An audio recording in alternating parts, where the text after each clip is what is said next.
Сәлеметсіздер ме, құрметті көрермен, біздің каналға қош келдіңіз. Әлемде және Қазақстанда болып жатқан маңызды және шұғыл жаңалықтарды арнамыздан бақылап отырыңыз. Видео кеңінен тарап, қажетті жерлерге жету үшін видео астындағы бір лайк және жазылу түймелерін басыңыз. Қолдарыңыз Қабатулланың қабырғаларына тисін. Түркияда тағы бір қазақстандық көз жұмды. Түркияда ірі жол апатына түскен тағы бір қазақстандық көз жұмды деп хабарлайды ел.кз ақпарат агенттігі. Түркияда екі қазақстандық көз жұмды. Киім өкілі жол апатына туралы айтты. Түркияда қазақстандық танымал журналист қаза тапты. Анталия қаласында жол апатынан белгілі журналист Зейін Атырау ерекше балаларды оңалту орталығының негізін қалаған Арайлым Бақытжан 2 жасар қызымен бірге қайтыс болған еді.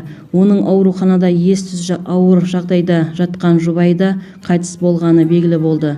Толығырақ төмендегі сайтымыздан көре аласыздар. Егерде біздің видеоролик ұнаса, подписаться және бір ғана лайк түймесін басып кетулеріңізді сұраймыз. Лайк басқан қолдарыңызға гүл бітсін.